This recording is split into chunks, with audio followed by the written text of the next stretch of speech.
يا أيها الذين آمنوا لا تقدموا بين يدي الله ورسوله واتقوا الله إن الله سميع عليم.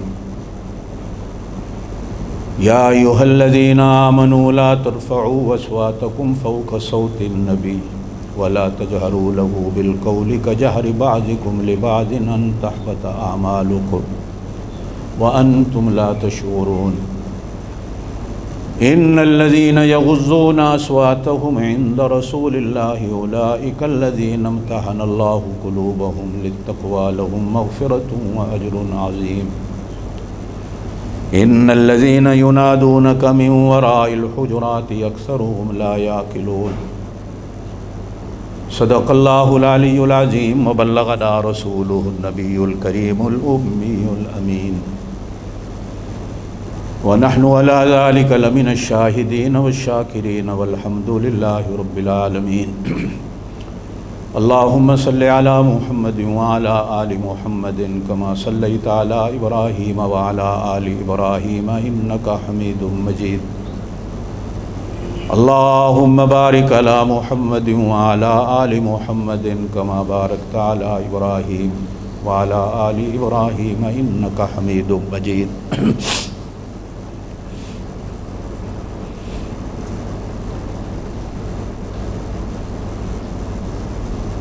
رحمت والے نبی علیہ الصلاۃ والسلام کی آمد کا یہ ربیع الاول کا مہینہ ہے.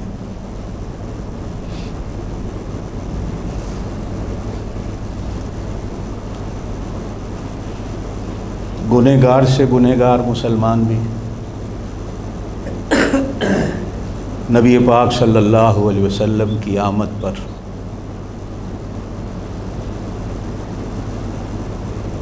دل سے خوشی کا اظہار کرتا ہے.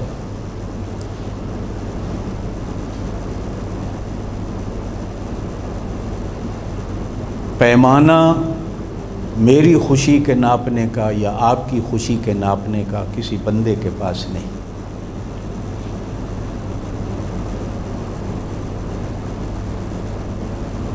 پھر خوشی کا طریقہ شریعت میں کیا ہے، ہمارے دین میں کیا ہے؟ ہمارے دین نے ہمیں اپنی ہر خوشی اور ہر غمی کا طریقہ بھی بتایا ہے کہ خوشی کس طرح منائی جاتی ہے اور غمی کس طرح منائی جاتی ہے. ربیع کہتے ہیں بہار کو، اول کہتے ہیں پہلی کو، اور جب اول کے ساتھ الف اور لام لگ جائے الاول بن جائے تو اس کا مطلب ہوتا ہے یقینی بات ہے کہ یہی پہلی بہار ہے. اور نبی پاک صلی اللہ علیہ وسلم نے خود بھی فرمایا میں پہلا بھی ہوں اور آخری بھی ہوں، کہ آدم ابھی گارے میں تھے کہ اللہ نے میرے سر پر نبوت کا تاج رکھ دیا تھا، اور میں آخری بھی ہوں کہ میرے بعد کوئی اور نبی نہیں. آپ حضرات کو یاد ہوگا کہ اس درمیان کے وقفے سے پہلے جو میں نے جمعہ میں بیان کیا تھا وہ اسی بات پہ تھا کہ اپنے آخری ہونے پر نبی پاک صلی اللہ علیہ وسلم نے کئی الفاظ استعمال فرمائے جس میں آخری ہونے میں کوئی شک و شبہ باقی نہیں رہتا. آپ صلی اللہ علیہ وسلم نے فرمایا میں عاقب بھی ہوں، سب سے بعد میں آنے والا، یعنی میرے بعد کوئی اور نبی نہیں. پھر آپ صلی اللہ علیہ وسلم نے امت سے فرمایا وَأَنْتُمْ آخِرُ الْأُمَمِ، تم آخری امت ہو. یہ بھی ایک دلیل ہوتی ہے کہ جب رسول آتا ہے تو اللہ رسول کو امت دیتا ہے، اور وہ امت اپنے اس رسول کو مانتی ہے اور ماننا پڑتا ہے. رسول کا انکار کرنا اپنے وقت کا کوئی رسول ہو کفر ہوتا. تو نبی پاک صلی اللہ علیہ وسلم نے یہ بات ارشاد فرما کر ادھر بھی اشارہ کر دیا وَأَنْتُمْ آخر الامم، کہ تم آخری امت ہو، کہ جس طرح میرے بعد رسول کوئی نہیں، اسی طرح تمہارے بعد کسی نبی اور رسول کی امت بھی کوئی نہیں۔ کئی الفاظ اس طرح کے استعمال فرماتے۔ تو آپ صلی اللہ علیہ وسلم نے ارشاد فرمایا میں پہلا بھی ہوں اور آخری بھی ہوں، میرے بعد کسی قسم کا کوئی نبی نہیں، کسی بھی قسم کا۔ یہ ربیع بہار کو کہا جاتا ہے، الاول۔ یقینی بات ہے کہ آپ صلی اللہ علیہ وسلم کی آمد بھی اس زمین پر پہلی بہار۔ میں نے قرآن پاک کی جن آیات کا آج آپ حضرات کے سامنے کچھ کہنے کا سہارا لیا ہے، ان آیات میں بھی اللہ پاک نے نبی پاک صلی اللہ علیہ وسلم کی اسی شان کو بیان کیا۔ سورہ حجرات ہے 26ویں سپارے میں۔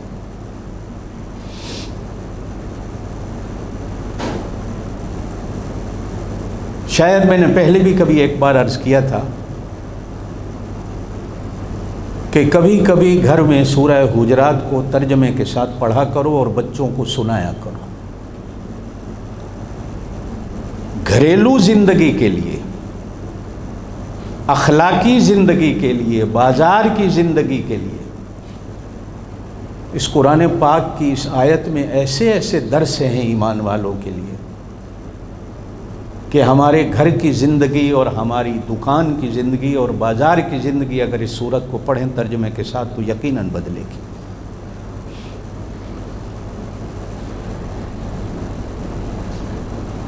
حجرات جمع ہے حجرے کی۔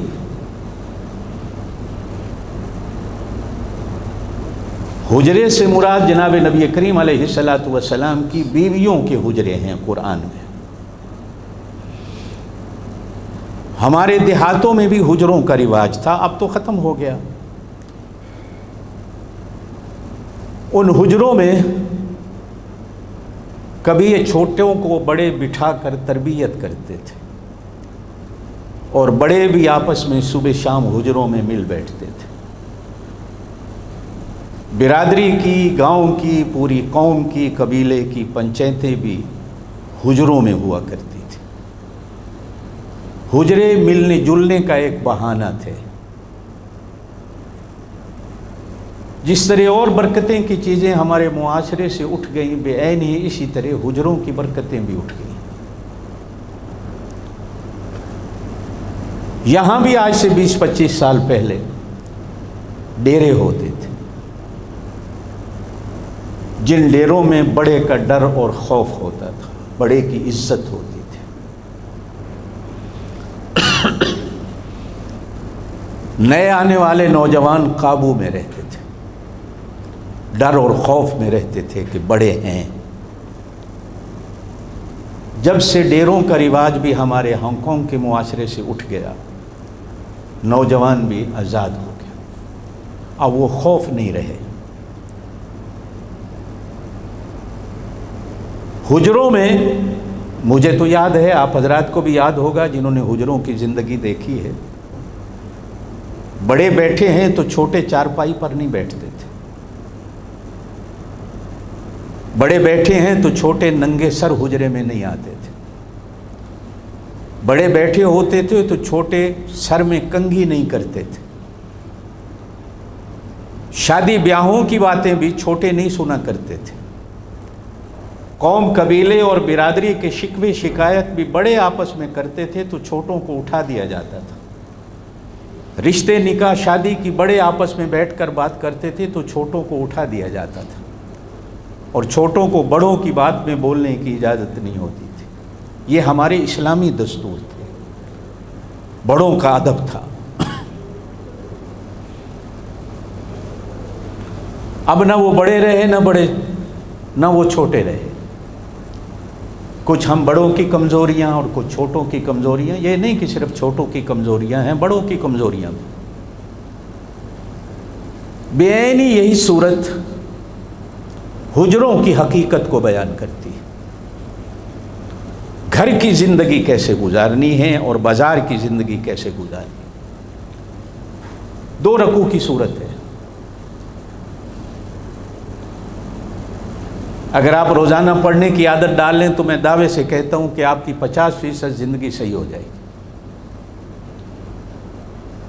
پہلی آیت ہے فرمایا گیا یا ایھا الذین آمنوا لا تقدموا بین یدی اللہ ورسولہ، اے ایمان والو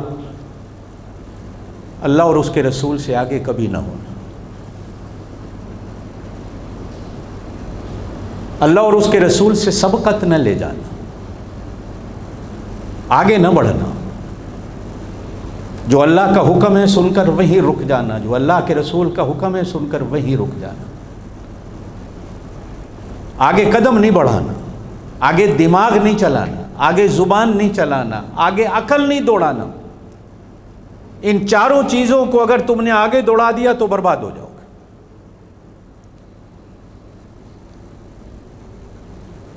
ہماری عقل محدود ہے، اس کی ایک حد ہے۔ اللہ کی ذات اور اللہ کی ذات کا حکم لا محدود ہے، اس کی کوئی حد نہیں ہے۔ تم بہت چھوٹے ہو، تمہارا دماغ، تمہاری عقل بہت چھوٹی ہے۔ اللہ کی مرضیات کے آگے اپنی عقل کو مت رکھنا۔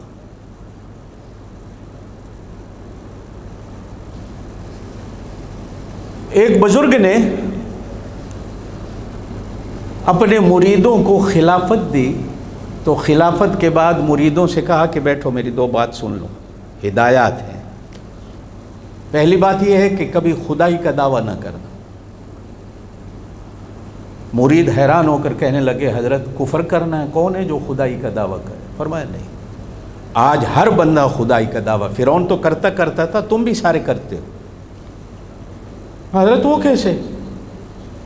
فرمایا گھر بیٹھ کر جب تم شام کو بچوں سے کہتے ہو نا میرا فیصلہ آخری ہے، خبردار، یہی تو خدائی کا دعویٰ ہے۔ لا تقدموا بین یدی اللہ، آخری بات صرف اللہ کی۔ تمہاری عقل بہت کمزور ہے، کبھی مت دعویٰ کرنا کہ میری بات ہی آخری بات ہے، بس تم سے بڑے بھی عقل والے ہیں۔ جس دن کس بندے کے دماغ میں یہ خناس آ گیا کہ میری بات بس آخری بات ہے، بس یہ بندہ گمراہی کی منزل میں چلا جائے۔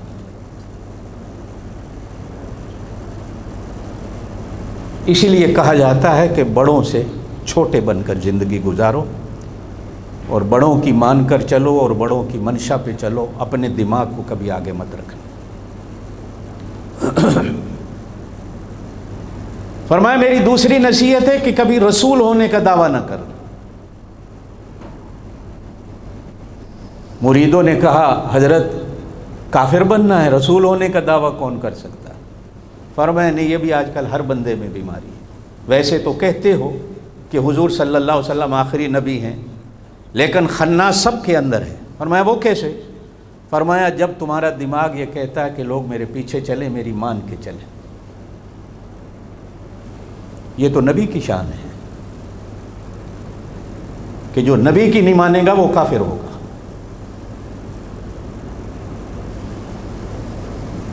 جہاں نبی کو ماننا ہے وہاں نبی کی مان کے چلنا ہے، یہ ایمان کی بنیاد ہے، یاد رکھنا۔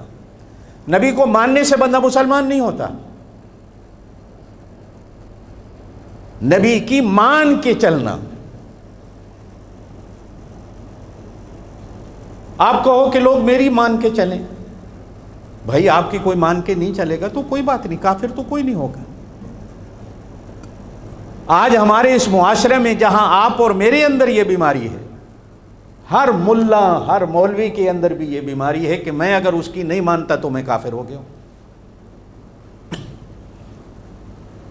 چاہے میں قرآن و سنت کی بات کر رہا ہوں، لیکن وہ کہتا نہیں میری مانو۔ جس طرح میں نے قرآن و سنت کو سمجھایا آپ اس طرح سمجھو، میری مانو، سمجھنے کی ضرورت ہی نہیں۔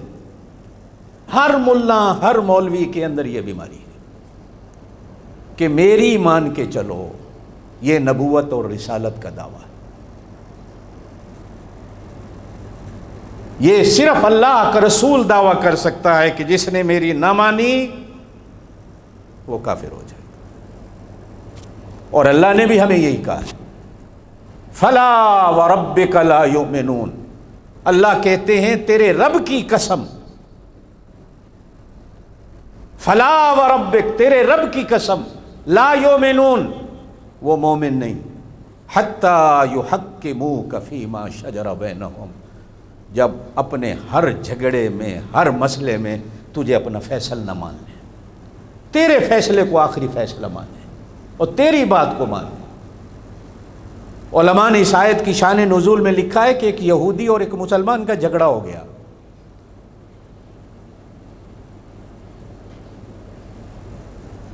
مسلمان اپنے آپ کو مسلمان سمجھتے ہوئے دربار رسالت میں اپنا کیس لے گیا یہودی کو لے کے کہ حضور یقیناً میرے حق میں فیصلہ کریں گے، میں مسلمان۔ تو نبی پاک صلی اللہ علیہ وسلم نے کیس کو سنا تو یہودی کے حق میں فیصلہ دے دیا، یہ سچا ہے۔ مسلمان کو بڑی لگی کہ میں مسلمان ہوں، حضور نے میرے حق میں فیصلہ، لوگ چاہتے ہیں کہ نبی بھی میرے حق میں فیصلہ کرے۔ انا انزلنا الیک الکتاب بالحق، اللہ اپنے نبی سے بھی کہہ رہا ہے کہ تو نے بھی فیصلہ میری رضا کے لیے کرنا ہے، میری منشا کے مطابق کر، اپنی منشا کے مطابق نہیں کر، میری منشا کے مطابق۔ تو مسلمان کو سوجی کچھ دنوں کے بعد کہ حضرت عمر جو ہے یہ مسلمانوں کا بڑا درد رکھتے ہیں، یہودیوں کے بڑے پکے دشمن ہیں، تو حضرت عمر کے پاس کیس لے جاؤ۔ مسلمان نے کیس رکھا تو یہودی نے ڈرتے ڈرتے کہہ دیا کہ نبی پاک نے میرے حق میں فیصلہ کر رکھا ہے۔ حضرت عمر کے کان میں بات آ گئی تو حضرت عمر نے کہا بیٹھو تم دونوں، تمہارا فیصلہ کر۔ تو گھر گئے، تلوار لے آئے اور مسلمان کی گردن کو اڑا دی۔ اب مسلمان کے وہ رسا دربار رسالت میں قصاص اور دیت کو پہنچے کہ حضرت عمر نے ہمارا بندہ مسلمان مار دیا۔ نبی پاک صلی اللہ علیہ وسلم پریشان بیٹھے تھے، کیا فیصلہ کروں کہ قرآن کی آیت اتری کہ میرا نبی جو تیرا فیصلہ قبول نہیں کرتا وہ اسی قابل ہے جو عمر نے کیا، میں اس کے ساتھ۔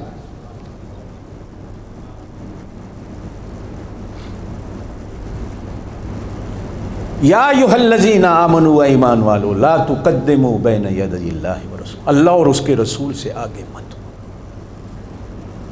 اب مثال کے طور پر میں مثال سمجھاتا چلوں آپ کو۔ مغرب کی نماز کی 3 فرض ہیں، 3 ہیں نا مغرب کے، کہ 2 ہیں؟ زور سے بولو، میں بات بھول جاتا ہوں، کہ میں بھول تو نہیں رہا، 3 ہیں 2 ہیں؟ فجر کے 2 ہیں نا؟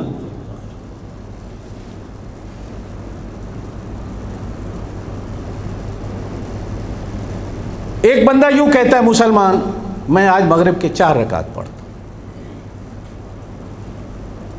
نماز ہی ہے نا جی، 1 رکعت زیادہ پڑھ لوں گا تو ثواب ہوگا، فجر کی 2 کی جگہ 4 پڑھ لوں گا زیادہ ثواب ہوگا۔ اب ثواب کی لالچ میں وہ فجر کے 4 پڑھتا ہے اور مغرب کے بھی 4 پڑھ لیتا ہے۔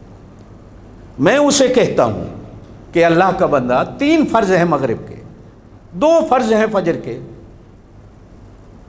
کہتا ہے جی میں زیادہ ہی پڑھا نا، تھوڑا تو نہیں پڑھا، ثواب ہی ہو سی نا۔ اور میں کہا نہیں، 2 فرض ہیں، یہ اللہ کا حکم ہے، آگے نہیں بڑھنا۔ اللہ کے نبی نے 2 پڑھے فجر کے، 3 مغرب کے، آگے نہیں بڑھنا۔ وہ مجھے کہتا ہے جی منع کی حدیث دکھاؤ، منع کی قرآن کی آیت بتاؤ کہ جس میں منع ہو 4 نہیں پڑھنے۔ حکم تو ہے 3 پڑھنے ہیں، 2 پڑھنے ہیں، لیکن یہ کہاں لکھا ہے کہ 4 نہیں پڑھنے؟ منع کی حدیث دکھاؤ۔ یہ آج کل مسلمان مولویوں میں اتنی بیماری ہے کہ جب کسی سے کہتے ہیں کہ بھائی یہ بدعت کر رہے ہو، کہتے ہیں جی منع کی حدیث دکھاؤ۔ بھائی یہ اللہ اور اس کے رسول کا حکم نہیں کہ جی منع کی حدیث دکھاؤ، کہاں لکھا ہے کہ اللہ کے رسول نے روکا ہو؟ یہ جو ہے نا اللہ اور اس کے رسول سے آگے بڑھنا ہے۔ ہماری ایک دیوار اور ایک حد ہے، سورہ رحمان میں ہے یا معشر الجن والانس، اے جنوں اور انسانوں کی جماعتوں، ان استطعتم، اگر تم طاقت رکھتے ہو، ان تنفذوا من اقطار السماوات والارض، زمین و آسمان کے بارڈر کو کراس کرو تو کر کے دکھاؤ۔ لا تنفذون الا بسلطان، جب تک بادشاہ کی اجازت نہیں ہوگی دنیا میں کسی ملک کا بارڈر کراس نہیں کر سکتے ہو جب تک اس ملک کا ویزا نہ ہو، اس ملک کی وزارت خارجہ کی تمہیں اجازت نہ ہو، اپنے ملک کا جب تک تمہارے پاس پاسپورٹ نہ ہو، کسی ملک کا بارڈر کیسے کراس کر سکتے ہو؟ گولی لگ جائے گی۔ اللہ اور اس کے رسول نے بھی دین کی ایک حد رکھی ہے، خبردار مت کراس کرنا۔ آگے فرمائیں فَبِأَيِّ آلَاءِ رَبِّكُمَا تُكَذِّبَانِ، اپنے رب کی کون کون سی نعمتوں کو جھٹلاؤ۔ اسی پر سوچو کہ یہ حد بھی ایک اللہ کی نعمت ہے۔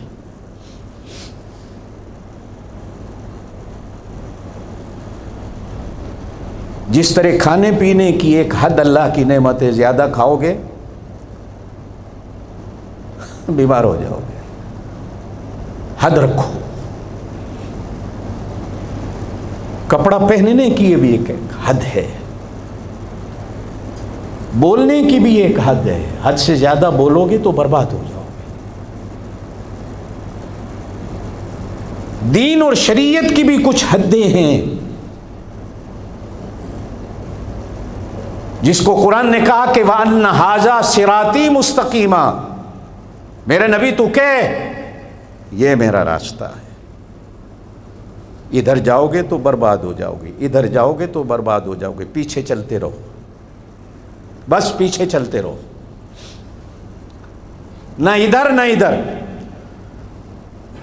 دربار رسالت میں بیٹھے نبی پاک صلی اللہ علیہ وسلم نے ہاتھ کی انگلی سے لین لگائی، فرمایا یہ میرا راستہ،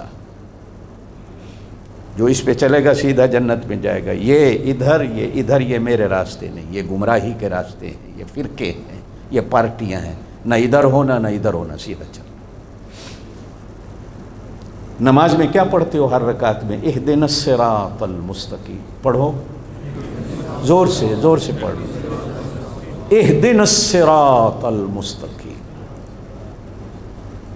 اے اللہ ہمیں سیدھے راستے پہ چلا۔ سیدھے راستے کی ایک حد ہوتی ہے جو ہماری دین اور شریعت نے لگائی۔ پھر اگلی آیت ہے یا ایھا الذین آمنوا، و ایمان والو۔ صحابہ کہتے ہیں جب یا ایھا الذین آمنوا سے قرآن کی کوئی آیت اترتی اور حضور بیان فرماتے تو ہم صرف کان نہیں کھولتے تھے، ہم دل بھی کھولتے تھے کہ اللہ ہم سے کیا کہہ رہا ہے۔ یا ایھا الذین آمنوا، اے ایمان والو۔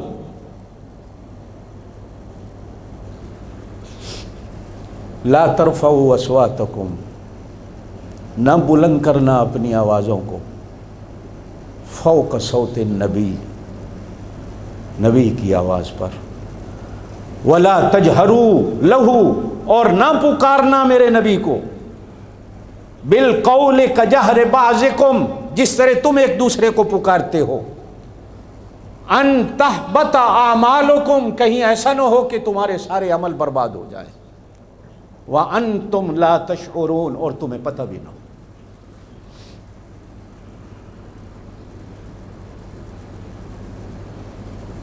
بنو تمیم کا ایک گروپ مدینے میں آیا، نہ پتہ ہو تو کہہ دیتا ہوں، بنو تمیم حضرت ابو بکر کا قبیلہ ہے، یہ بھی قریش کی ایک شاخ ہے۔ بنو عدی حضرت عمر کا قبیلہ ہے، یہ بھی قریش کی ایک شاخ ہے۔ بنو امیہ حضرت عثمان غنی کا قبیلہ ہے، یہ بھی قریش کی ایک شاخ ہے۔ بنی ہاشم یہ بھی قریش کی ایک برانچ ہے جس سے حضرت علی ہیں۔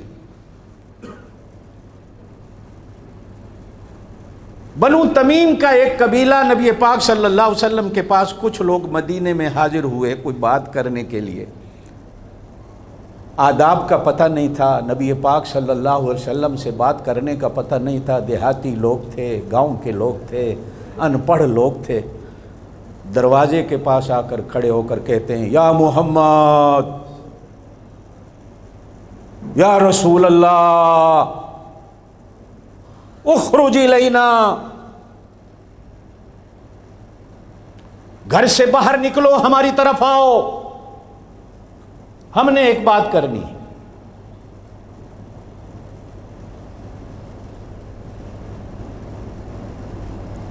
اللہ کو اچھا نہ لگا، اللہ کو، زور سے بولو، اللہ کہتے ہیں میں نے اپنے محبوب کو ایسے کبھی نہیں بلایا۔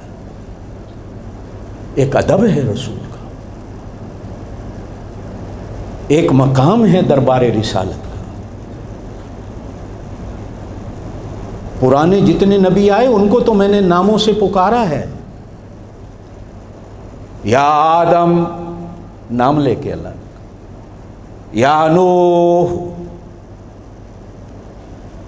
یا ابراہیم، یا موسیٰ، یا عیسیٰ، لیکن جب میرے محبوب کا نمبر آیا تو میں نے نام نہیں لیا۔ کہیں کہا یاسین، کہو سبحان اللہ، کہیں کہا طٰہٰ، کہیں کہا یا ایھا الرسول، کہیں کہا یا ایھا النبی، کہیں کہا والضحیٰ، کہیں کہا الم نشرح لک صدرک۔ میں نے پورے قرآن میں اپنے محبوب کو نام لے کے پورے 23 سال میں کبھی مخاطب نہیں کیا، حالانکہ میں اس کا الہ و معبود ہوں، بلا سکتا ہوں، لیکن میں نے اپنے محبوب کا امت کو ادب سکھایا کہ یہ وہ بارگاہ ہے جس کا ادب تو جبریل پر بھی واجب تھا، وہ بھی اپنے پروں کو تھام کے آتے تھے کہ میرے پروں کی آواز اور میرے پیروں کی آواز بھی نہ اٹھے۔ حالانکہ پر تو پھڑپھڑاتے ہیں، جب بندہ اڑتا ہے پرندہ یا رکتا ہے تو بھی پھڑپھڑانے کی آواز آتی، اور جبریل کے تو 600 نور کے پر تھے۔ کتنے؟ 600 نور کے پر۔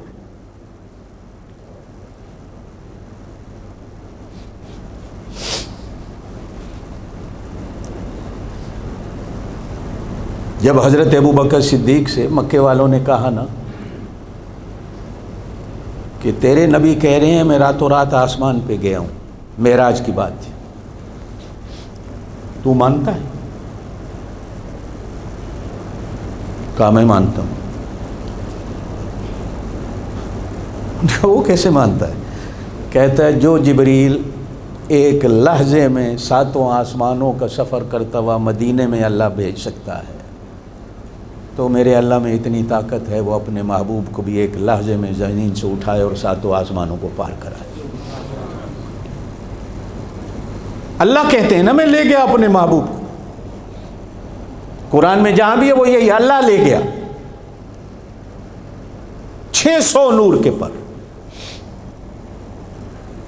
ایک لحظے میں 7 آسمانوں کا سفر کرتا ہوا زمین پہ مدینے میں آتا ہے۔ وہ بھی اپنے پروں کے پھڑپھڑانے کی آواز کو روکتا ہے اور زمین پہ پاؤں رکھنے کی آواز کو بھی روکتا ہے۔ ایک مسئلہ عرض کرتا چلوں، جس طرح اس وقت ادب تھا مدینے کا، آج بھی اسی طرح ادب، آج بھی واجب ہے مسلمان پر، جس طرح حضور کی زندگی میں تھا آج بھی اسی طرح مدینے کا ادب۔ یا ایھا الذین آمنوا، اے ایمان والو، لا ترفعوا اصواتکم، اپنی آوازوں کو اونچا نہ کرو، فوق صوت النبی، میرے نبی کی آواز پر، اور ساتھ معنی یہ بھی ہے کہ جب میرا نبی بیٹھا ہو کہیں میرے نبی کے سامنے اونچا نہیں بولنا۔ وَلَا تَجْهَرُوا لَهُ بِالْقَوْلِ كَجَهْرِ بَعْضِكُمْ، میرے نبی کو اس طرح نہیں بلانا جس طرح ایک دوسرے کو بلاتے ہو، أَن تَحْبَطَ أَعْمَالُكُمْ، کہیں ایسا نہ ہو تمہارے سارے عمل برباد ہو جائیں، وَأَنْتُمْ لَا تَشْعُرُونَ، اور تمہیں پتہ بھی نہ ہو۔ آگے ان الذین، بے شک وہ لوگ، یغصون ابصارہم، کیا ہے، کیا آواز الفاظ ہیں، بے شک وہ لوگ جو اپنی آوازوں کو پست رکھتے ہیں نبی کے سامنے، عند رسول اللہ، اللہ کے رسول کے پاس، اولئک الذین امتحن اللہ قلوبہم، یہی وہ لوگ ہیں جن کے دلوں کو اللہ نے تقوی کے لیے پسند کر لیا۔ لہم مغفرۃ، انہی کے لیے بخشش ہے، واجر عظیم، انہی کے لیے بڑا اجر ہے۔ ان الذین ینادونک من وراء الحجرات، بے شک وہ لوگ جو حجروں کے باہر کھڑے ہو کر میرے نبی کو آواز دیتے ہیں، وَأَكْثَرُهُمْ لَا يَعْقِلُونَ، ان میں سے اکثر وہ ہیں جن کا بھیجا ہی کوئی نہیں۔ اگر بھیجا ہوتا تو میرے نبی کے سامنے اونچا نہ بولتا۔ بس میں یہی سمجھانا، یہ قرآن کی آیات پڑھی میں نے، قرآن کی آیت کا ترجمہ کیا۔ یہ ربیع الاول کا مہینہ ہے۔ میرے بعض بھائیوں کا یہ بھی عقیدہ ہوتا ہے کہ حضور یہاں بھی آتے ہیں، ہمارے گھروں میں بھی آتے ہیں، ہماری گلیوں میں بھی آتے ہیں، ہے نا؟ خیال ہے نا کہ ہم جہاں بلائیں حضور آتے ہیں، ہے نا عقیدہ؟ اب اگر حضور یہاں آئے ہوئے ہیں تو میں اونچا بول سکتا ہوں؟ میرے تو عمل سارے برباد ہو گئے۔ یہ تو اللہ قرآن میں کہہ رہا ہے کہ نبی کے سامنے اونچا بولنا ہی نہیں۔ اور یہاں کی چھوڑیں، مدینہ جا کر 12 ربیع الاول کو آقا کی آمد مرحبا نعرے لگ رہے ہیں۔ او بھائی، یہاں اونچا بولنا منع ہے، لیکن گروہوں کے گروہ، ٹولیوں کی ٹولیاں، جماعتوں کی جماعتیں صرف مدینہ پاک کے ادب و احترام کو خراب کرنے کے لیے عشق نبی کا جھنڈا لے کر مدینہ پاک میں جا کر نعرے لگائیں اور زور زور سے اللہ کے رسول کو آواز دیں۔ اللہ قرآن میں کہتا ہے تمہارے سارے عمل برباد ہو جائیں گے۔ وہاں تو اونچا بولنے کی اجازت ہی نہیں، نعرے لگانے کی اجازت کہاں ہے؟ اب جب میں یہی قرآن سناتا ہوں تو مولوی کہتے ہیں یہ گستاخ رسول ہیں، عاشق رسول۔ ہم تو عشق میں کرتے ہیں۔ عشق اسے نہیں کہا جاتا، اسے ضد اور تعصب اور شرارت کہا جاتا۔ جس ملک میں بھی آپ جائیں، سنیں، اس ملک کے قانون کا بھی آپ پر احترام کرنا واجب ہوتا۔ یہ ہانگ کانگ میں آپ رہتے ہیں، شرعی طور پر آپ کو مسئلہ بتا دوں، اس ملک کے قانون کا بھی احترام آپ لوگوں پر واجب ہے، چاہے وہ کفر کا ملک ہے، اس لیے کہ یہ آپ کا وطن ہے۔ اب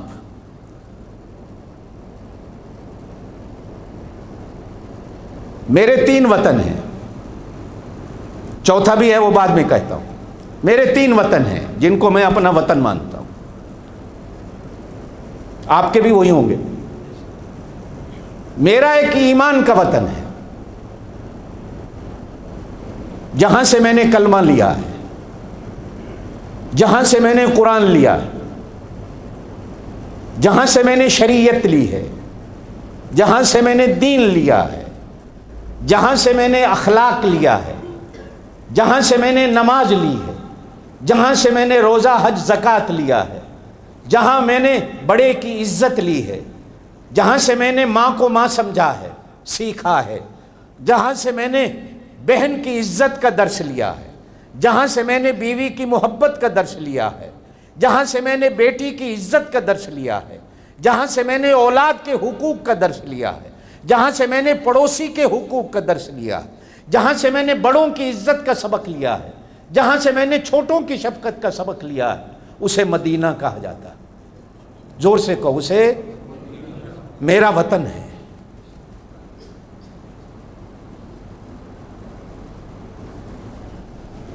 ہمارے ایک بزرگ تھے، وہ فرمایا کرتے تھے جب کبھی تم سے کوئی پوچھے تم کہاں سے آئے ہو، کہو مدینے سے آئے ہو۔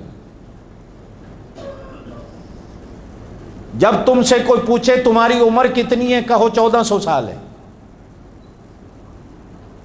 کوئی پوچھے پیدا کہاں ہوئے ہو، بے شک پاکستان میں ہو، لیکن زور سے کہو مدینے میں ہوا ہوں، اس لیے کہ مدینے نے مجھے سبق دیا ہے، مجھے میرے ملک نے درس نہیں دیا دین کا، مجھے تو درس دین کا مدینے نے دیا، میں نے مدینے سے کلمہ لیا، میری اصل مدینہ ہے، میری بنیاد مدینہ ہے۔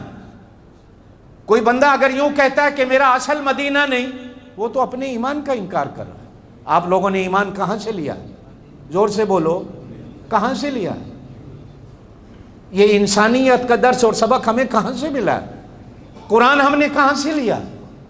مدینے سے لیا ہے۔ مدینہ وطن ہے ہمارا، اصل وطن، اس لیے کہ یہ تو میرا جسمانی وطن ہے جس کو پاکستان کہتے ہیں۔ اب یہ بھی کوئی پتہ نہیں کہ مر کے میں کہاں دفن ہوں گا۔ نبی پاک صلی اللہ علیہ وسلم نے ارشاد فرمایا، حدیث میں ہے، بندہ جہاں مرتا ہے، جس قبر میں دفن ہوتا ہے، پیدا کرتے وقت اللہ اس کی مٹی وہاں سے لے لے۔ اور قرآن میں بھی ہے 16ویں سپارے میں، منہا خلقناکم، جہاں سے ہم نے تمہیں پیدا کیا، وفیہا نعیدکم، اسی مٹی میں ہم تمہیں لوٹا دیں گے، ومنہا نخرجکم، پھر ایک دن اسی مٹی سے نکالیں گے۔ قرآن کی اس آیت سے بھی معنی پتہ چلتا ہے کہ جہاں ہم مر کے دفن ہوتے ہیں، اللہ ہمیں بناتے وقت مٹی وہیں کی لیتا۔ اب کو بندہ کہتا ہے جی فلانا بندہ تو سمندر میں مر کے دفن ہو گیا، تو بھائی کیا پتہ اللہ نے پیدا اس کو اس کی مٹی سے کیا ہو۔ ہوا میں حادثے میں مر گیا، او بھائی اس کے جسم کے ٹکڑے جہاں پڑے زمین پر، اس کو اس کی قبر سمجھو۔ کسی کو کوئی جانور کھا گیا، وہ شیر کے پیٹ میں چلا گیا، اس کے پیٹ کو ہی اس کی قبر سمجھو۔ کیا پتا کو مٹی کا قطرہ اللہ نے ہمیں بناتے وقت اسی کی پیٹ سے نکالا ہو۔ قرآن کہتا ہے جہاں اللہ پاک جس مٹی سے ہمیں پیدا کرتے ہیں، اسی مٹی میں اللہ پاک ہمیں واپس لوٹا دیتے۔ یہ جو مسلمانوں کا طریقہ ہے نا دین کا، کہ ہم مرنے والے کو نہلا کر، نئے کپڑے پہنا کر، خوشبو لگا کر اس کی اس ماں کے حوالے کر دیتے ہیں جس ماں سے وہ آتا ہے، اس سے بہترین طریقہ کسی قوم کے پاس نہیں ہے۔ ایک دن ایک ہندو مجھے کہتا ہے کتنے ظالم ہو تم لوگ، کیسے اپنے ماں باپ کو مٹی میں دبا دیتے ہو، کیسے اپنے نوجوان بیٹے کو مٹی میں دبا دیتے ہو۔ اور میں نے کہا اللہ کا بندہ، وہ تو اسی ماں سے آتا ہے، ہم تو ماں کی گود میں دے دیتے ہیں۔ ایک بچے کو اٹھا کر اس کی ماں کی گود میں ڈال دینا، اسے ظلم کہا جاتا ہے؟ اسے تو شفقت اور محبت کہا جاتا ہے کہ ہم اس کی ماں کو واپس لوٹا دیتے ہیں، سنبھال لو۔ ہاں اگر آگ تمہاری ماں ہے تو پھر تم بتاؤ جس کے حوالے تم اپنے مردے کو کر دیتے۔ کہتا نہیں بنے تو ہم بھی مٹی سے، تو میں نے پھر بنے ہوں مٹی سے تو پھر آگ کے حوالے کیسے کرتے ہو؟ منہا خلقناکم وفیہا نعیدکم، اسی مٹی سے پھر اللہ ہمیں دوبارہ اٹھا دیتا۔ میرے دوستو، ایمان سے آپ جتنے بیٹھے ہیں، مدینے والے نبی اگر ہمیں کلمہ نہ سکھاتے تو ہم کیا ہوتے؟ صحابہ ہم تک کلمہ نہ پہنچاتے تو ہم کیا ہوتے؟ بزرگان دین اولیاء کرام ہم تک کلمہ نہ پہنچاتے تو ہم کیا ہوتے؟ میری اصل مدینہ، ہاں بے شک میں پیدا پاکستان میں ہوا، میرا وہ بھی وطن ہے، اور یہ بھی میرا وطن ہے جہاں میں کھا پی رہا ہوں۔ میرا خیال ہے آپ کا ملک آپ کو اتنا کچھ نہ دیتا ہو جتنا آپ کو یہ ملک دیتا ہے۔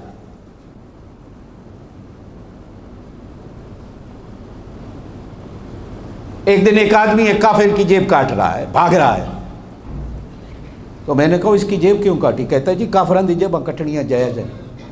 کافران نہیں، تجھے کس نے کہا؟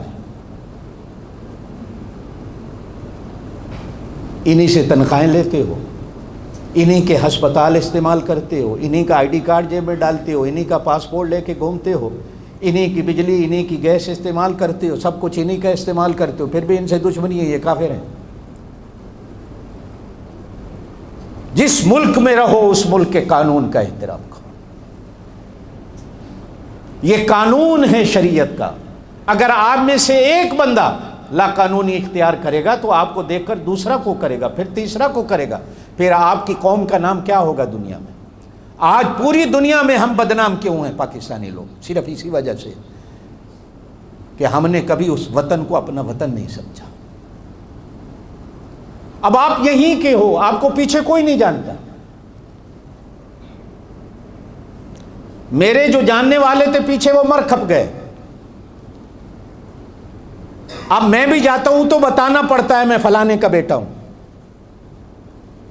حلاج فلانے کا بھائی ہوں۔ اچھا وہ قاری صاحب آپ ہو؟ جی ہاں میں۔ آپ بھی جاتے ہیں، ہمارے بچے جاتے ہیں تو ہمیں بتانا پڑتا ہے یہ تو اڈی ماسی ہے، چاچی ہے، پھپھی ہے، نانی ہے، دادی ہے۔ بچوں کو نہیں پتا ہوتا۔ ہمارے بچے اس ملک کے قانون پر عمل کرنے والے ہیں، نہ وہ شرارتیں جانتے ہیں، نہ وہ جھوٹ جانتے ہیں، نہ وہ بددیانتی جانتے ہیں، نہ وہ خیانتیں جانتے ہیں، نہ گالیاں جانتے ہیں۔ اپنے وطن میں جاتے ہیں تو گالیاں سیکھ کے واپس آتے ہیں، بددیانتیاں سیکھ کے آتے ہیں، مہینہ 2 مہینے چھٹی جاتی ہیں، گالیوں کا بمبار لے کے آتے ہیں۔ وہ تو کتوں سیکھ کے آئے آگنا جی، گلی میں جو بچے دینے پیسے نہیں جی، گالیاں سیکھ کے آگے۔ حالات نانی بھی خوش ہو گئی، دادی بھی خوش ہو گئی، گالیاں سیکھ کے تو بہنا پہ آنے۔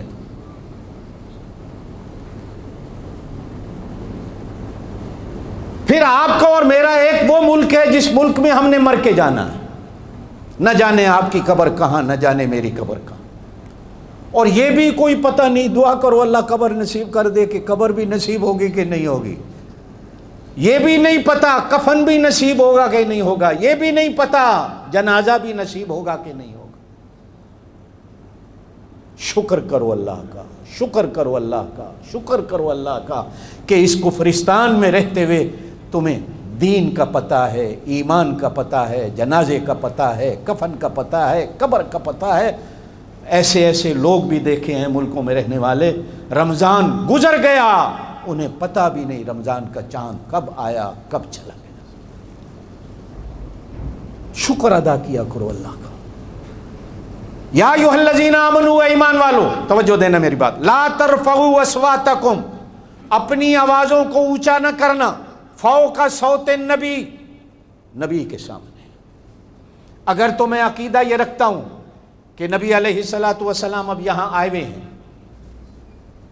تو پھر میں جو بول رہا ہوں میں گنہگار ہو رہا ہوں۔ میں ممبر پہ بیٹھا ہوں، حضور کہاں بیٹھے ہیں؟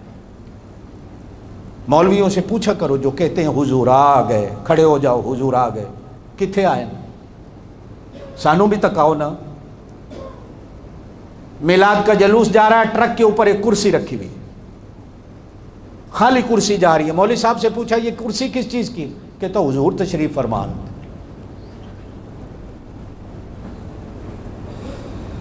اللہ کا بندہ اگر وہ آئے ہوئے ہیں تو اسپیکر میں جو تم نعرے لگاتے جا رہے ہو حضور کے ہوتے ہوئے تو اونچا بولنا ہی منع ہے۔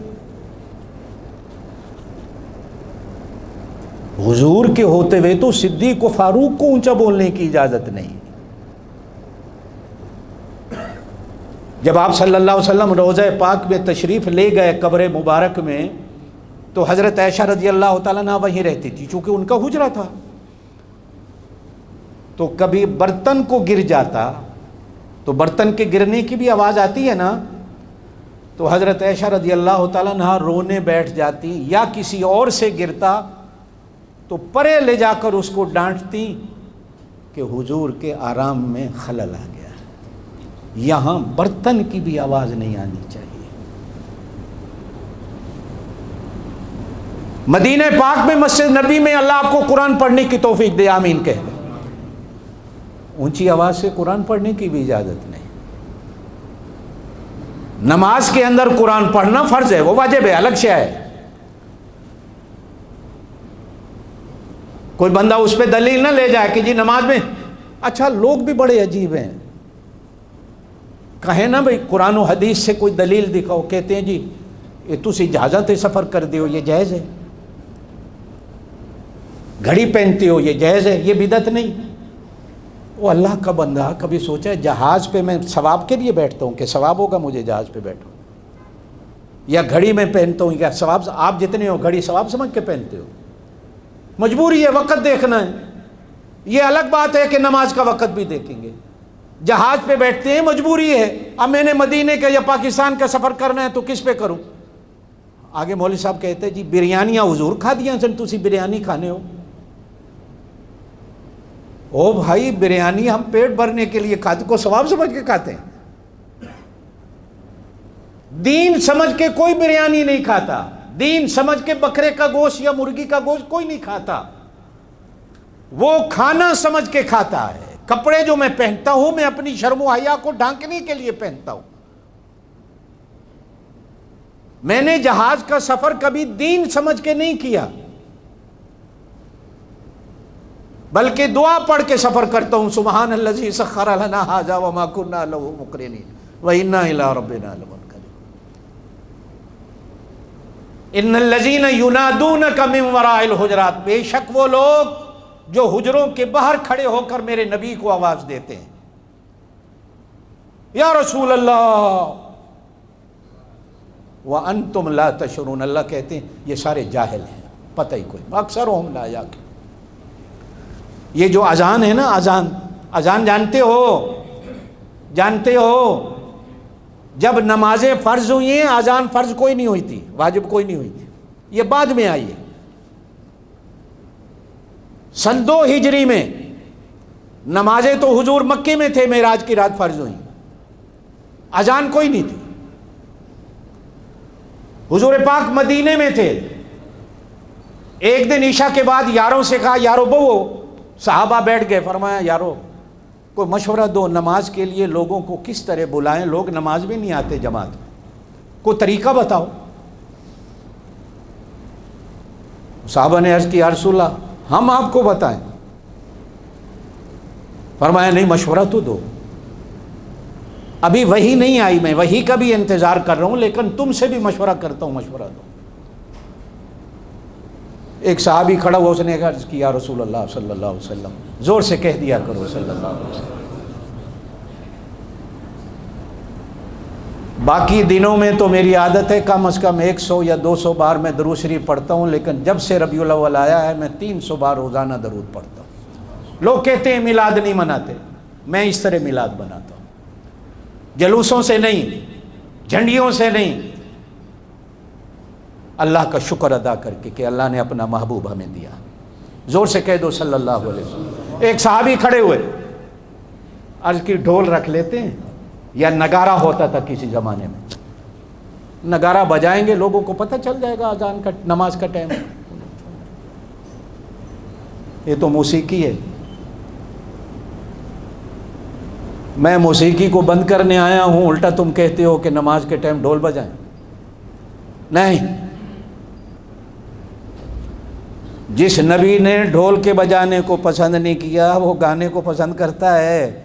اور نوجوانوں موبائلوں کے اندر انڈیا کے گانے کی یہ ختم کر دو گھنٹیاں. نماز میں کھڑا ہے آواز آ رہی, میرا لال دوپٹہ ململ کا, نماز میں کھڑا ہے گانا بج. اچھا بج بھی کہاں رہا ہے مکے میں, نماز میں کھڑا ہے, بنا کیا کہ بنا. حضور نے فرمایا نہیں. ایک دوسرا کھڑا ہوا, اس نے عرض کیا یا رسول اللہ نماز کا جب ٹائم آئے گا تو اتنی بڑی آگ جلائیں مسجد نبوی کے قریب کے دھواں اٹھے, لوگوں کو دھواں نظر آئے تو لوگ سمجھے نماز کا ٹائم ہو گیا. میرے دین میں آگ کی پوجا کسی طرح بھی نہیں ہے, میں اس کی اجازت نہیں دیتا. کوئی بھی مشورہ نہیں ہوا. حضور نے فرمایا جاؤ سو جاؤ, تم بھی دعا کرو میں بھی دعا کرتا ہوں. اللہ کوئی نماز کے لیے بلانے کا طریقہ بتا دے. مسلم شریف کے اندر اور دیگر حدیث کی کتابوں میں روایت آتی ہے, ایک صحابی ہیں چھوٹے سے, حضرت عبداللہ ابن زید, زور سے کہہ دو رضی اللہ تعالی. میں نے لفظ بولا ہے چھوٹا سا, لیکن اتنا آپ سے کہہ دیتا ہوں صحابی کوئی چھوٹا نہیں ہوتا, اس لیے کہ نبی کی نظر جس پر بھی پڑتی ہے وہ بڑا ہوتا. اگر میں چھوٹا بڑا مان لوں تو پھر نبوت کی نظر میں فرق نظر آتا. سورج جب چمکتا ہے تو سب کو روشنی برابر دیتا ہے, کسی کو گھٹ نہیں دیتا, کسی کو زیادہ نہیں دیتا. سمجھ رہے ہو میری بات؟ ہاں اس پر بات کبھی رہی زندگی تو کروں گا میں. کہ علی جس دربار کا شاگرد ہے اسی دربار اور اسی رسول کا حضرت معاویہ بھی شاگرد ہے۔ اب یہ نہیں کہ حضرت علی پر نظر زیادہ پڑی اور حضرت معاویہ پر نظر نہیں پڑی، سمجھ رہے ہو میری بات؟ نبی نا انصافیاں نہیں کرتے، نبی جہاں سچا ہوتا ہے وہیں نبی منصف ہوتا ہے۔ خیر، حضرت عبداللہ ابن زید کہتے ہیں میں سویا ہوا تھا، گئے مسجد نبی سے سو گئے۔ حضرت عمر بھی کہتے ہیں حدیث میں بھی جا کے سو گیا، سارے جا کے سو گئے۔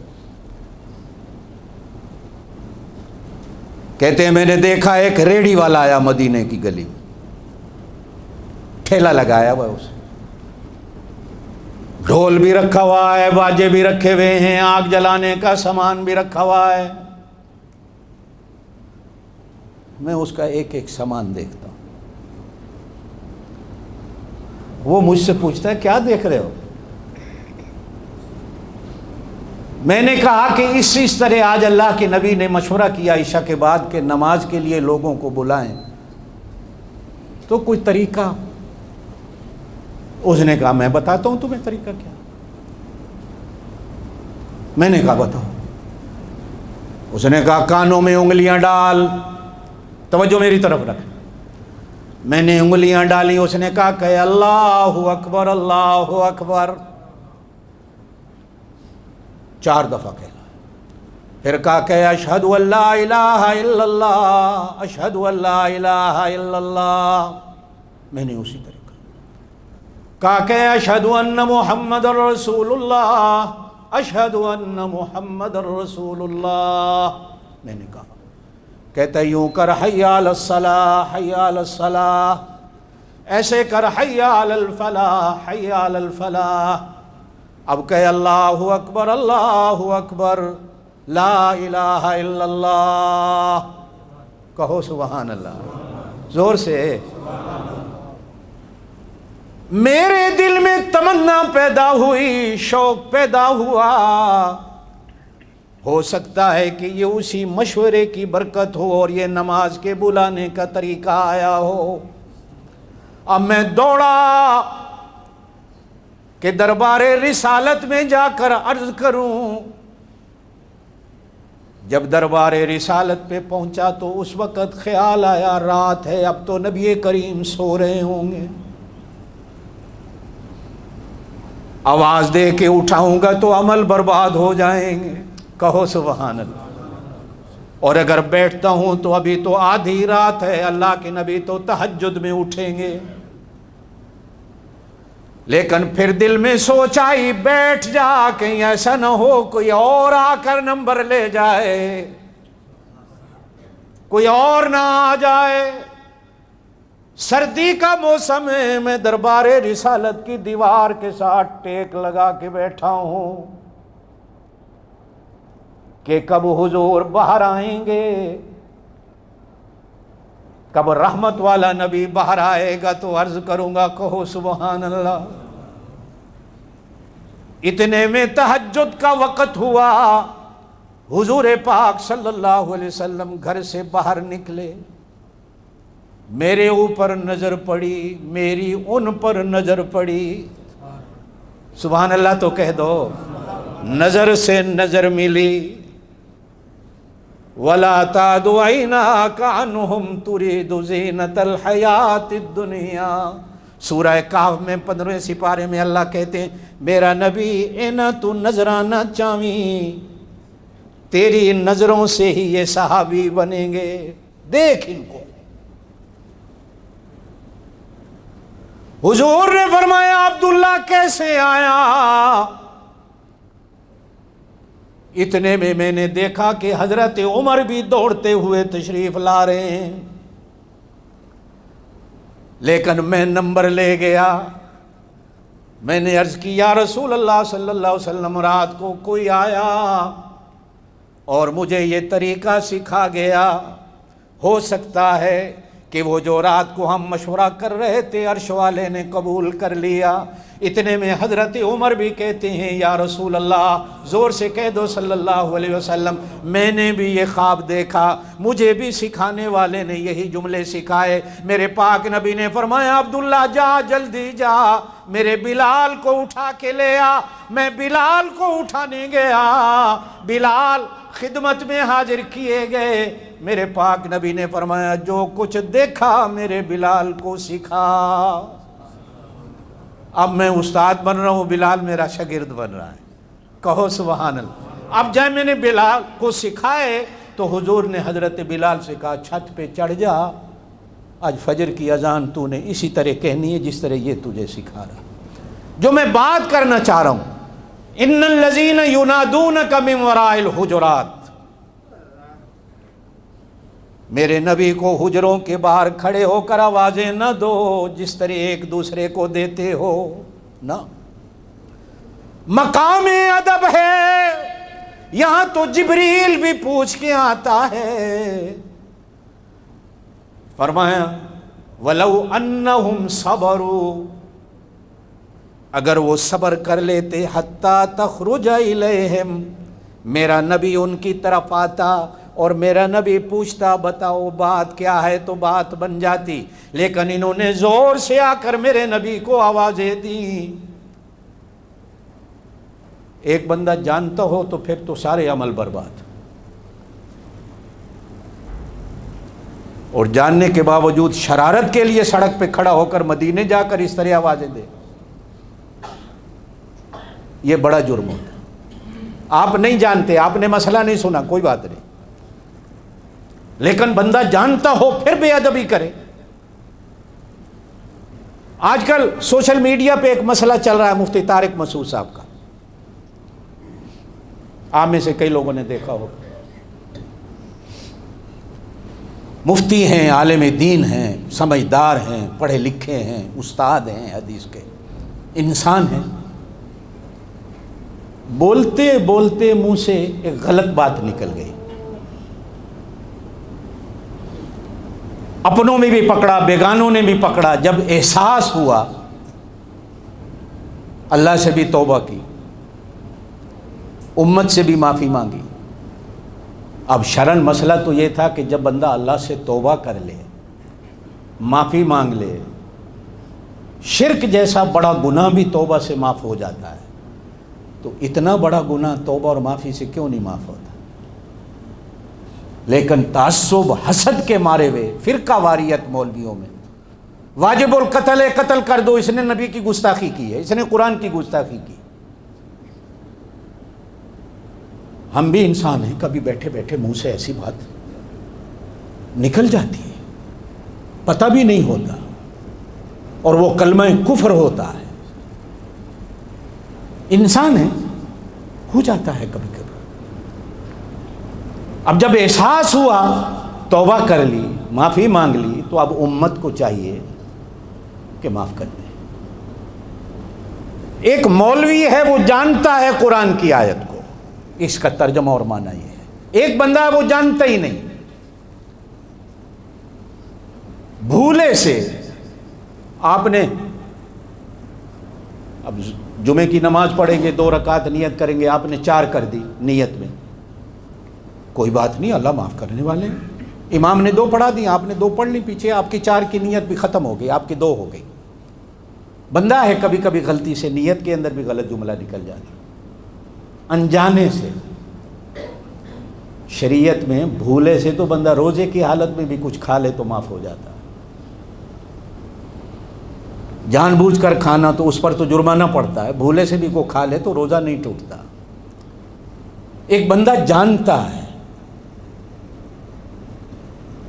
پھر وہ بندہ اگر سڑکوں پہ کھڑا ہو کر، روضہ پاک کے باہر کھڑے ہو کر اس طرح سارے اپنے عمل برباد کر بیٹھتا، بندے کو پتہ ہی نہیں، بس وہ اپنے عشق میں ہے کہ میں عاشق رسول ہوں، عشق میں آ کر میں کر رہا ہوں۔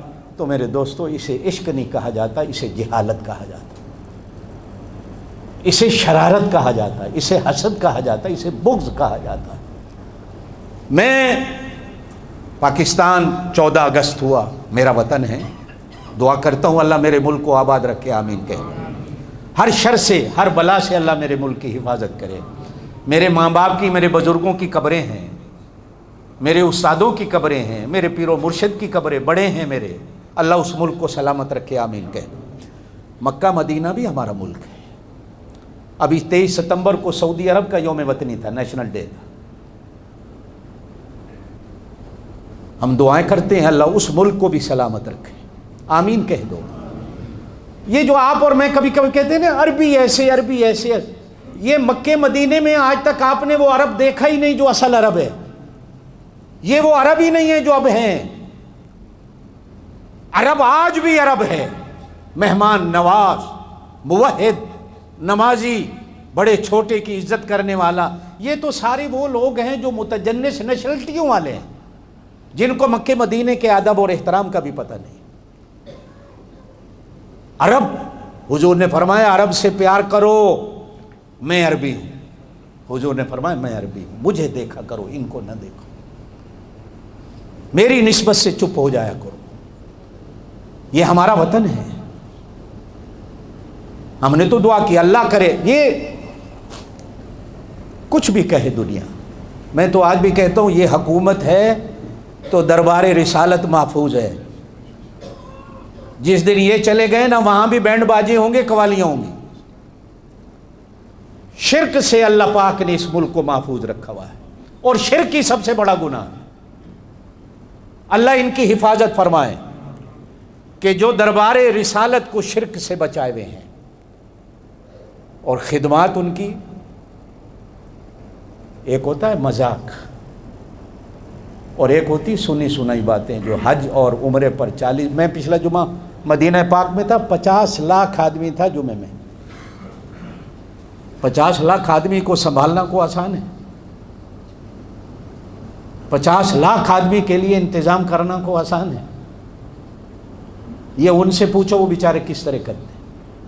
50 لاکھ آدمی ایک جمعے کی نماز میں تھا۔ اللہ اس ملک کو بھی سلامت رکھے۔ میں بنگلہ دیش سے بڑا پیار رکھتا ہوں، قدرتی، بلکہ میں کبھی کبھی کہتا ہوں یہ بھی میرا وطن ہے، اس لیے کہ میرے کچھ استاد ہیں بنگلہ دیش سے، جن سے میں نے حدیث پڑھی ہے، حدیث کی اجازتیں بھی لی ہیں، ایک تعلق ہے میرا۔ ابھی جو کچھ ہوا بنگلہ دیش میں، اس سے ہمیں غرض نہیں، ہمیں تو اس مٹی سے پیار ہے کہ اللہ اس ملک کو بھی سلامت رکھے۔ یہ امتحانات آتے رہتے ہیں۔ میرا ہے انشاءاللہ نومبر میں دورہ بنگلہ دیش کا، سالانہ جلسے ہیں، میرا اکثر جانا ہوتا ہے۔ آپ سن کر حیران ہوں گے کہ میرے جیسے بندے کی تقریر میں بھی 5-5 لاکھ بندہ جمع ہوتا۔ ایک علاقہ ہے نڑائل، ڈھاکہ سے بھی دور، نڑائل جانتے ہیں؟ فرید پور سے آگے چرمونائی، پھر آگے چرمونائی ہے، جانتے ہیں؟ نڑائل میں پرانی بات ہے، میرا ایک دفعہ جلسہ ہوا تو تقریر کے بعد یہ میری قمیضیں بھی لوگ پھاڑ کے لے گئے تھے، بنیان رہ گئی، بھاگے ہم، جبہ گیا، پگڑی گئی۔ ملنے والے اس عقیدت اور محبت سے ملے کہ پگڑی بھی ٹکڑے ٹکڑے کر کے کھینچ کے لے گئے اور کرتے بھی ٹکڑے ٹکڑے کر کے کھینچ کے لے گئے۔ اردو سمجھ آئے نہ آئے، ایک محبت ہے دین سے۔ اور یہ علماء کی ایک نگری ہے۔ میری تو ہمیشہ دعائیں رہتی ہیں اللہ تمام مسلمان ملکوں کی حفاظت فرمائے۔ فلسطین ہمارا ملک ہے، انبیاء کی نگری ہے۔ یہ مدینے سے لے کر فلسطین تک یہ حجاز کہلاتا ہے، یہ نبیوں کی جگہ ہے۔ ہر بستی میں نبی آئے اور یہ نبیوں کا راستہ ہے، ہر نبی حج کرنے آیا اسی راستے۔ مدینے سے آگے ایک پانی کا کنواں ہے جسے بیر روحا کہا جاتا ہے۔ ایک حدیث میں حضور نے فرمایا کوئی نبی ایسا نہیں جو حج کرنے یہاں سے گزرا ہو اس کنویں کا پانی نہ پیا ہو۔ فرمایا حضرت عیسیٰ بھی قیامت سے پہلے حج کرنے آئیں گے تو اس کنویں کا پانی پی کے یہاں سے گزرے۔ یہ نبیوں کا راستہ ہے، قدرتی طور پر ہر مسلمان کو محبت ہے۔ یمن، یہ حضرت سلیمان علیہ الصلوۃ والسلام کی سلطنت۔ عمان، صومالیہ، یہ کبھی یمن کے صوبے تھے، یمن اتنا بڑا ملک تھا، علماء کی نگریاں ہیں، صحابہ کی نگریاں ہیں، قدرتی طور پر مصر انبیاء کی سرزمین ہے۔ ہم ایمان تو ہر نبی پر رکھتے ہیں لیکن مانتے صرف اپنے نبی کی۔ ایمان، زور سے بولو، ایمان ہر نبی پر ہے لیکن مانتے، اب مجھے حضرت موسیٰ بھی آ کر کہے نا میری مان، تو میں کہوں گا نہیں، مانتا ہوں آپ کو، آپ کی مانتا نہیں، مانتا میں اپنے نبی کی، اس لیے کہ جن کا کلمہ پڑھ لیا اتباع انہی کی کرنی ہے۔ میں نے آپ کا کلمہ نہیں پڑھا، آپ پر ایمان ضرور ہے۔ حضرت عیسیٰ بھی آ کر کہیں میری مان، میں کہوں گا نہیں، مانتا میں اپنے نبی کی، ایمان آپ پر رکھتا ہوں، آپ اللہ کے نبی۔ قدرتی طور پر آپ تو نہیں گئے، میں تو ایک ایک بستی گھوما ہوں نبیوں کی، او فلسطین تک، ملک مصر تک، عراق کی دھرتی، اردن کی دھرتی، ایک ایک گاؤں دیکھا ہے، یمن، صرف اس وجہ سے کہ کہاں کہاں نبیوں کے قبر لگے، پاؤں لگے ہیں، اور کہاں کہاں صحابہ کے پاؤں لگے۔ ایک مورخ گزرے ہیں ابن بطوطہ، جو ساری دنیا گھومے، مجھے میرے علماء دوست ابن بطوطہ کہتے ہیں کہ تو بھی ابن بطوطہ ہے کہ ساری دنیا گھوما ہے۔ سیر و سیاحت کے لیے ہم کبھی گئے نہیں، صرف ان نشانیوں کو دیکھنے جاتے۔ ایک محبت ہے نبیوں سے اور اپنے پیارے نبی صلی اللہ علیہ وسلم سے کہ جہاں جہاں حضور کا قدم لگا ہے اللہ پاک نے جانے کی توفیق دی ہے۔ ایک ایمان ہے، محبت ہے، لیکن محبت کرتا اسی طرح ہوں جس طرح صحابہ نے کی۔ یہ ملاؤں کے کہنے سے نہیں، آج کل کے پیروں کے کہنے سے نہیں، آج کل کے مولویوں کو کہنے سے نہیں، آپ کے کہنے سے نہیں۔ محبت وہی جو قرآن و حدیث کہے، محبت وہی جو صحابہ کر کے گئے ہیں۔ صحابہ نے جو منایا مناتے ہیں، جو صحابہ نے نہیں منایا نہیں مناتے۔ کوئی راضی ہوتا ہے ہو، کوئی ناراض ہوتا ہے، کوئی مناتا ہے منائے، کوئی نہیں مناتا، اس میں ہمارا کیا بھائی، کسی سے جھگڑا کیا ہے؟ اللہ پاک آپ کو مجھے عمل کی توفیق دے۔ میرے ایک بہت بڑے ساتھی تھے، 50 سال کے میرے دوست، جن کے ساتھ میں نے پڑھا، مولانا عبدالرحیم صاحب چترالی، حدیث کے استاد تھے جامعہ اشرفیہ میں۔ 1973-74 میں ہم نے اکٹھے پڑھا، پھر وہ حدیث کے استاد بنے، مسلم شریف سال ہا سال تک پڑھائی، ابھی گزشتہ دنوں ان کا انتقال ہوا ہے۔ بہت گہرے میرے دوست تھے، اللہ ان کی مغفرت فرمائے، دعا کر دی۔ اور بھی کئی ہمارے عزیز رشتہ دار، برادری کے لوگ بھی ان دنوں میں اس دنیا سے چلے گئے، اللہ سب کی مغفرت فرمائے۔ علماء حضرات بالخصوص پاکستان کے، انڈیا کے بہت سارے لوگ ان دنوں میں اس دنیا سے چلے گئے، اللہ سب کی مغفرت فرمائے۔ یہاں کے میرے کئی دوست اس دنیا سے چلے گئے۔ ہمارا ایک مدرسے کا خادم ہے عثمان، اس کے بھائی کا انتقال ہوا، گزشتہ جمعہ آپ نے دعا بھی کی تھی۔ مولانا علی صاحب کا آپریشن ہوا ہے اپینڈکس کا، دعا کرے اللہ ان کو شفا نصیب فرمائے۔